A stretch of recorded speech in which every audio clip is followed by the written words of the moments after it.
Salut, bienvenue sur Mes Délices. Abonne-toi si ce n'est pas encore fait, car ici tu trouveras des recettes et des astuces pour te simplifier la vie et le quotidien.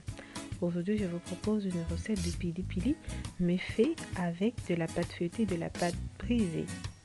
Alors pour cela, il nous faudra du céleri, de l'ail, du poivre, des carottes, oignons, poivrons, de la viande hachée, ici 200 g,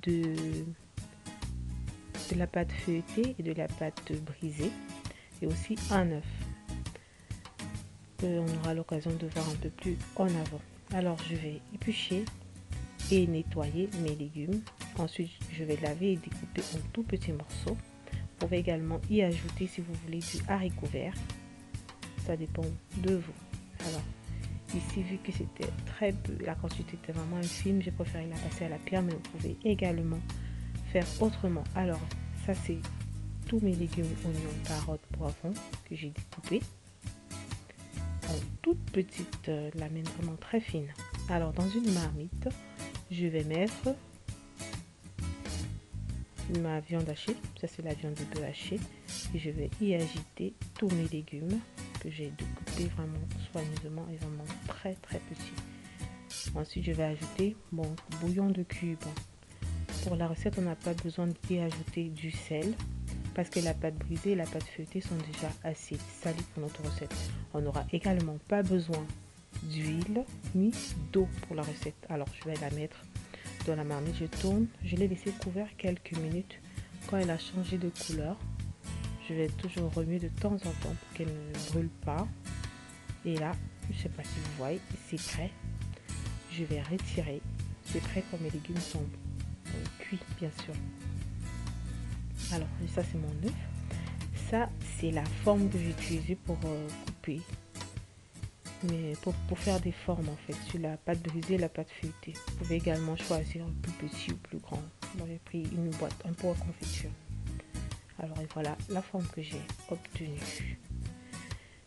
J'ai coupé de telle façon que je pourrais utiliser toute ma pâte feuilletée ou ma pâte brisée sans pour autant pouvoir jeter de la pâte. Alors pour le reste, j'ai découpé pour avoir des formes pas très jolies mais très amusantes, surtout pour les enfants.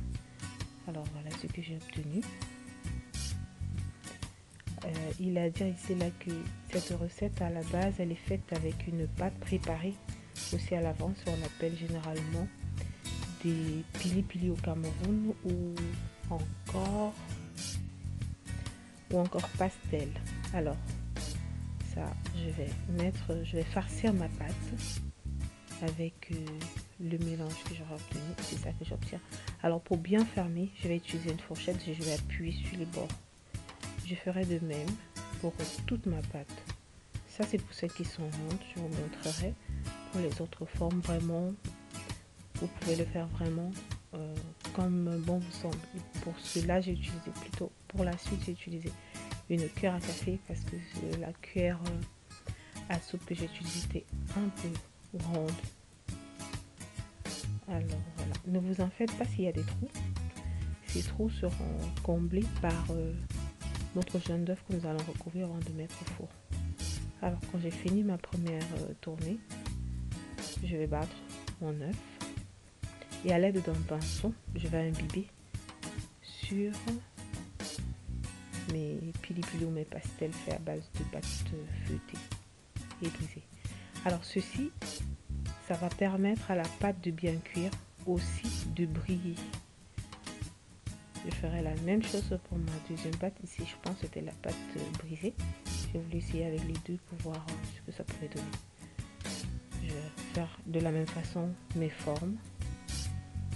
Alors comme je disais précédemment, imbiber de notre pâte de jaune d'œuf, d'un œuf vraiment permet de bien faire cuire la pâte et aussi de la dorer. Alors voilà ce que j'ai obtenu. Je l'ai mis au four pendant 15 minutes à 200 degrés. Et voilà ce que j'ai obtenu. Et elle est prête. Elle est bonne, elle est moelleuse. Je ferai l'effort de vous mettre la recette originale des pili une prochaine fois. Je vous dis au revoir et la prochaine recette.